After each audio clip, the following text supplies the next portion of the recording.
I'm Chelsea. A few weeks ago, my father, who had been battling illness, passed away. I wish I could have shown him his grandchildren. Such words escaped my lips, along with a sigh. I got married when I was 25. That was exactly 5 years ago. At my wedding, my father and I made a promise. I'll let you know first when I get pregnant. But that promise remained unfulfilled. That's about the only regret I have about my father. Since his illness was discovered a year ago, I've done everything I could for him. I regularly returned to my parents' home and visited the hospital with my mother. I increased the frequency of phone calls and video chats. I did everything I could think of. Still, I can't help but wonder, could I have done more? I muttered. My mother, sitting next to me, reassured me. You did well, Chelsea. Really? Yes, your father would be satisfied. Just then, my sister Portia returned. I'm back, brought the lawyer. My sister entered the living room saying so. Behind her was a man in his mid-40s. I assumed he was the lawyer, and he handed me his business card. I'm Samuel, the attorney. Thank you for coming. Please have a seat. Excuse me, then. My mother guided the lawyer Samuel to his seat. As soon as he sat down, my sister blurted out, I heard from this lawyer that Dad left quite an inheritance. It's not all for you, Portia. I know that. My sister, now in a bad mood, glared at me. I glared back. My sister and I don't get along. We used to be okay, but things turned sour when we found out about Dad's illness. One reason was my sister's arrogant attitude. No matter how many times I reached out, she never visited our father. Of course, I may have said it wrong. I might have been a bit harsh because I was worried about him, but her reaction was also a problem. You're not a child. You don't have to be so stubborn. When I said that, my sister retorted, I'm not being stubborn. I live in the city. It's not easy to come. It's the countryside. But you can get here in 2 hours by car. Those 2 hours are tough. It costs money. It's money that's important to you? Of course it is. I'm busy, so stop contacting me. And with that, she finally stopped talking. Even if she lives far away, she could visit once in a while. I always thought so. That's why our relationship deteriorated so quickly. In the end, my sister never visited our father, so our relationship remained strained. Sensing the tension, the lawyer intervened. Let's calm down, please. Okay, I'm sorry. I apologized, and the lawyer nodded before continuing. As I mentioned on the phone, I have your husband's will. When did this happen? My mother murmured. A few weeks before he passed away, he contacted me. So you went to the hospital? Yes. I had him write the will in front of me, with his primary physician present. It turns out they had arranged for the primary physician to contact the lawyer when my father passed away. So after my father passed away, he contacted the lawyer. In turn, the lawyer reached out to us. That's how it happened, and why I'm contacting you now, the lawyer said, pulling out a white envelope. He placed it in front of us. This is the will. That's definitely Dad's handwriting, I muttered, verifying the characters on the envelope. My sister Portia seemed a bit sulky. Never mind, just tell us what's in it. I'm busy, you know. Very well, the lawyer said with a wry smile, opening the envelope.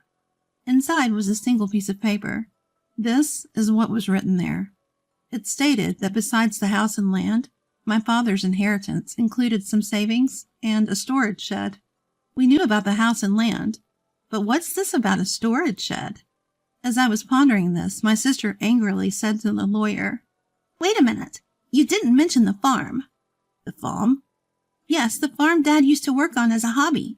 My father used to run a company in the next town, but after turning 50, he began to feel his age. I'm thinking of closing the company. I want to take it easy. Is that okay? I heard this when I was in high school.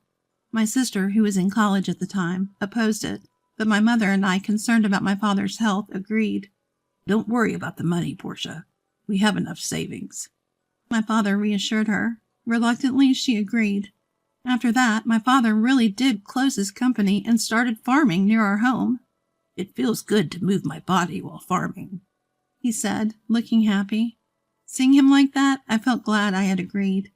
But my sister didn't seem to feel the same. She had said she would return home after graduating from college, but instead, she got a job near her university. Eventually, she married the CEO of an IT company she met through work. Anyway, that's why Father was farming until he got sick. My sister insists that the farm should also be part of the inheritance. The lawyer reviewed the documents after hearing this from my sister. He quickly found a note and said, "The farm is rented land." "Rented?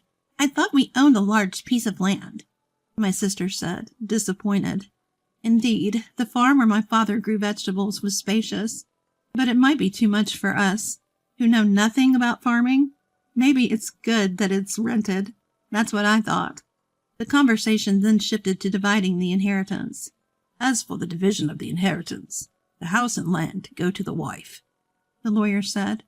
My sister grinned. "So we can divide the rest however we want?" "Please divide the savings and storage shed fairly between you two." "Savings means cash, right? I'll take the cash. How much is it?" "The savings amount to about $100,000. There's no need to pay inheritance tax for this amount." "Then I'll take the $100,000 in cash," my sister declared triumphantly. But I couldn't agree with such a selfish arrangement. I strongly protested against my sister. "Wait a minute. I object." "Why? I'm the eldest daughter." "That's irrelevant." "You can have the storage shed, what even that is." "What even is that, anyway?" My sister turned back to the lawyer. Flipping through the documents, the lawyer answered, "It's the storage shed next to the farm. You'll inherit the building, the land, and its contents." "With land?" My sister's eyes lit up. Even though she's married to the CEO of an IT company, does she still want more money? As I was wondering this, the lawyer told my sister the following. "The land comes with it, but it's about 65 square feet, roughly the size of a small bedroom." "A small bedroom?" "Yes, here are the photos." The lawyer placed photos of the shed on the table. Pictures of both the interior and exterior were displayed. The exterior clearly looked like a rundown shack. The inside contained only basic tools like hoes, scissors, and shovels. Nothing that seemed valuable. "I don't want it."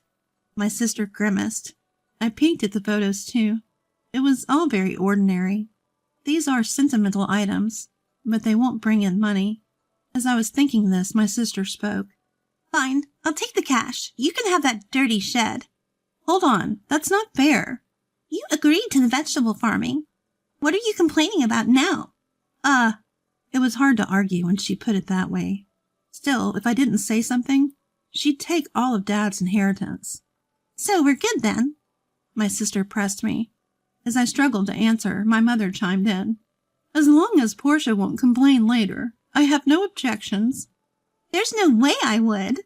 "Then Portia gets the cash and Chelsea gets the shed." "Okay, it's settled then." My sister grinned. Feeling uneasy, I immediately objected. "Well, I'm not satisfied." "Oh, give it up." "But you're so greedy, aren't you?" "That's not it." "You're such a hassle. You care more about Dad than money, right?" My sister's words left me speechless. Of course, family is more important than money. Money is important, but it's not something to compare with family. While I was thinking this, my sister quickly ended the conversation. In the end, my mother got the house and land. My sister got Dad's savings. All that was left for me was the dirty shed. After that, my sister signed a document promising not to complain about the inheritance division. She left, laughing loudly. I was full of complaints. I couldn't help but vent to my mother. "Mom, why didn't you help me?" "I did help you." "How? You just sided with Portia." "That's not true. I made sure you got the shed." "Huh? I'm not happy about getting that shed." "You might find something surprisingly good if you look closely," my mother said with a smile. I could only puff out my cheeks in response. The next day, I took the key from the lawyer and headed to the shed near the field.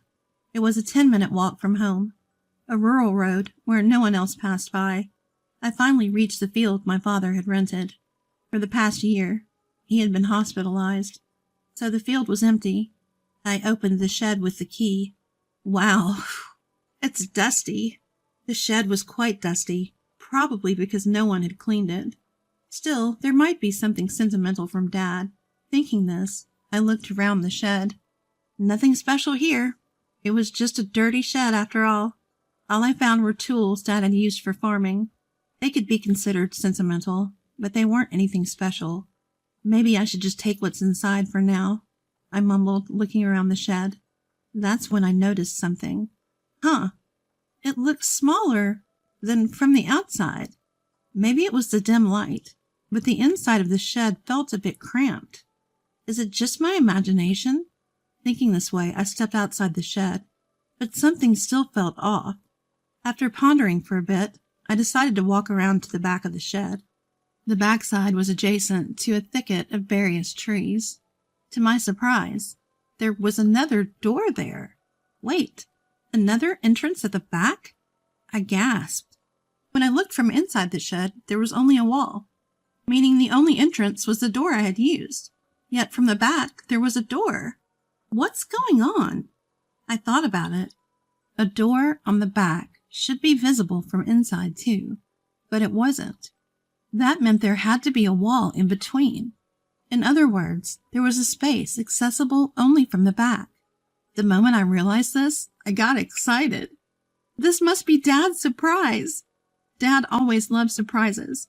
He even surprised me on my birthdays.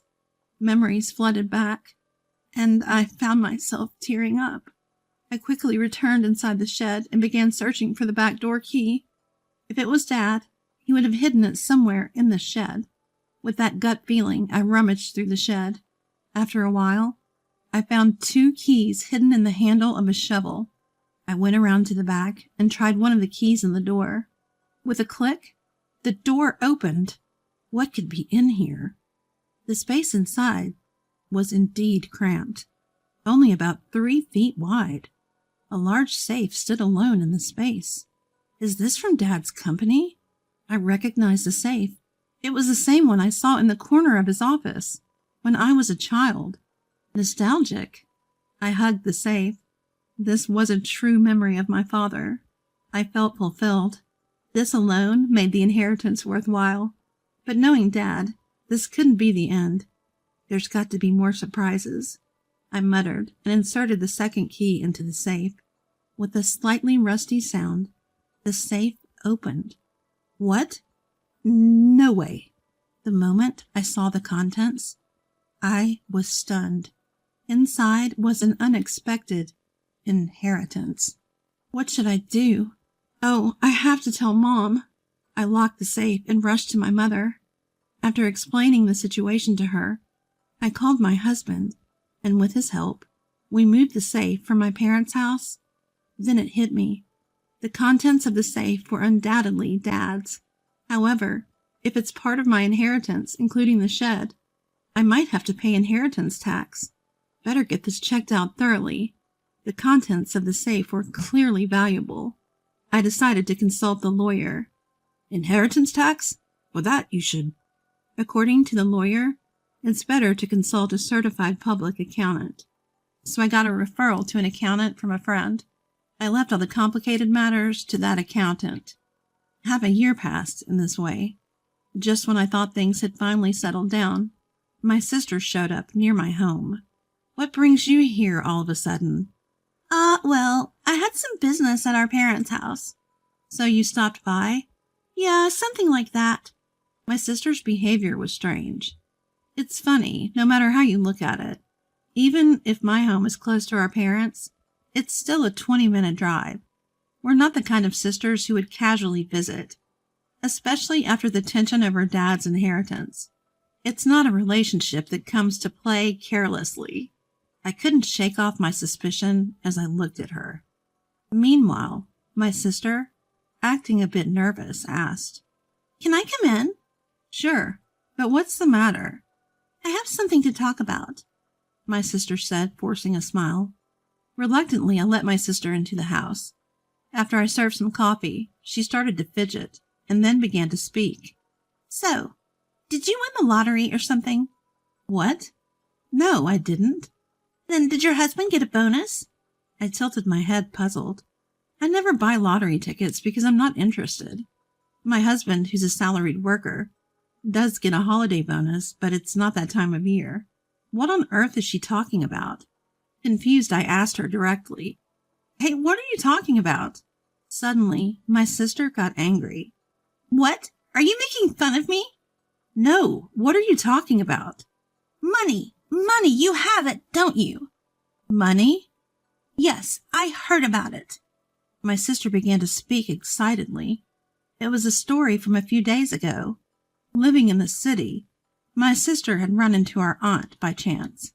The woman started the conversation like this. I know how hard it's been for you since you lost your father. Are you doing okay? Yes, well, I visited him many times when he was sick. Thank you. But you must be relieved, right? Getting such a big thank you gift. Thank you gift? Yes, your sister sent me a $500 gift card as a thank you for visiting him. A gift card? Needless to say, what caught my sister's attention was the gift card. Hearing that I had sent it, she was convinced I had come into some extra money. You got a windfall, didn't you? Just admit it. My sister interrogated me. Ah, that's what this is about. I sighed. My sister didn't like my attitude and yelled. What's with that attitude? Are you mocking me? No, it was a thank you gift. So where did you get the money for it? That's what I want to know. From the inheritance, remember? Inheritance? Yes, I got the inheritance. So I sent thank you gifts to relatives who had helped us. Upon hearing this, my sister frowned. All you got was that dirty shed. Yes, that's true. But you can't sell that for money. But there was a safe inside it. That's where the real inheritance was. A safe? Real inheritance? I carefully explained to her about the watches in the safe. They were all valuable, collected by my father as a hobby during his lifetime. However, I didn't know their exact value. On the other hand, the remaining savings were about $100,000. Considering he was a business owner who could retire early, that amount seemed small. That led me to think he might have invested a lot in those watches. If they're valuable, you'll have to pay inheritance tax, my mother had said after seeing the contents of the safe. What should I do, Mom? When I asked, my mother thought for a moment and advised. Things like this always come out. You should declare it properly. How? Well, let's ask that lawyer we spoke to recently. So I consulted the lawyer again. I was told that if you inherit valuables, the inheritance tax is determined by their value at that time. I was also told that a certified public accountant could handle it for me. So I left it to the accountant. As a result, it was found the watches alone were worth at least $500,000. With watches this valuable, you'll have to pay inheritance tax. How should I pay it? How about keeping the ones you're emotionally attached to and selling the rest? Certainly, it doesn't make sense to me, who doesn't know the value, to hold on to such expensive watches.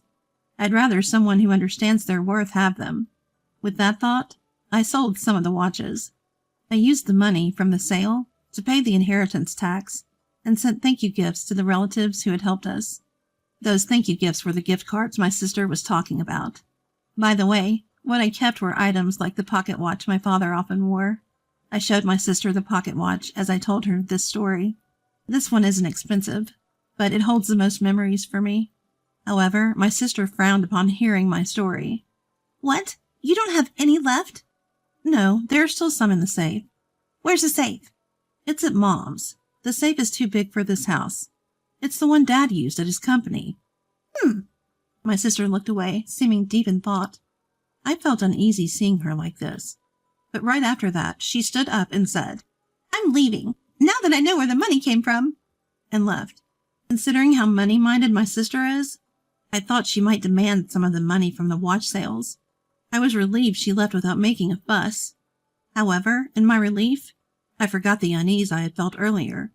My sister isn't that understanding. I had forgotten that. I was reminded of this late that night, when I got a call from my mother. Chelsea, it's urgent. Come over right away. What happened, Mom? It's just really bad. My mother was frantic and unclear. My husband and I rushed to my mother's house. As we approached, we noticed something strange. The area around my parents' house was lit up in red. What's going on? The reason became clear as we got closer. Several police cars were parked outside my parents' house. I pushed through the crowd and called out to my mother. What happened, Mom? Well, Chelsea, you see? According to my mother, it was after 9 p.m. Feeling tired, she had gone to bed already. Soon after, she heard strange noises. Sounds like someone searching for something came from beyond the door. Oh, it's a burglar! That's what my mother thought instantly. However, she was the only one in the house. Feeling helpless, she decided to escape through the window. Looking back, she saw the light of a flashlight moving inside the house. This is definitely a burglar! Convinced, she ran to the neighbor's house and said, Help! There's a burglar! Hearing this, the neighbor immediately came out. They too saw the swaying light my mother was pointing at and called the police, thinking it was a burglar. However, it wasn't a burglar at all. It was my sister, who had sneaked into the house. She had gone to rummage through the safe after hearing my story. Neither my mother nor the neighbor had any way of knowing this. Soon the police arrived, and naturally my sister was shocked. Realizing she was in trouble, she tried to make a quick escape. Of course, it's her own family home, so there's no need to run. Yet in her panic, my sister thought she had to escape. In her rush, she bumped into the open door of the safe. Just then, the already unstable safe toppled over, falling right onto her as she tried to flee. So Portia got trapped under it? Yes, that's what happened. Is she okay? She was taken to the hospital by ambulance, but she keeps saying her leg hurts. What on earth was she thinking? I was truly dumbfounded. Afterward, my mother and I apologized to the police officers who had come to help, feeling bad for calling so late. I also phoned my sister's husband. Wait, you're saying Portia broke into her own family home and got injured? Yes, that's correct. What is Portia doing? She doesn't even do housework. I'm really sorry about my sister. That's it. I'm filing for divorce. Divorce? Actually, according to my sister's husband, she had racked up a considerable amount of debt. Apparently, she had been spending a lot on brand-name items. He had just found out, and they had a huge fight. In the end, my sister stormed out of the house saying, I'll borrow from Mom and pay it back. Turns out, she had already used the $100,000 she inherited to pay off her debts. Still short, she came to me to scrounge for more money. Learning about the contents of the safe led to her actions, which in turn led to this whole mess. No wonder her husband was furious. In the end, my sister, who had fractured her leg, was hospitalized. Her husband came to the hospital and started talking about divorce. Naturally, my sister made a scene. I'm not getting a divorce, absolutely not. But it was too late. Her husband had brought the divorce papers. Seeing them, she had no choice but to sign. Now she's lying in her hospital bed, stunned. There's a part-time job magazine next to her, so she's probably planning to start working part-time to pay off her debts. That would be a relief for me. As for me, I decided to move back to my parents' home after all the commotion. Of course, I'm worried about my mother, but there's another reason. I found out I'm pregnant. My husband and I talked it over and decided to move back home and have my mother help us with the children and childcare. I wish I could have told my father about the pregnancy while he was alive, but I'm sure he would be happy for us. So I'm looking forward to giving birth to a healthy baby.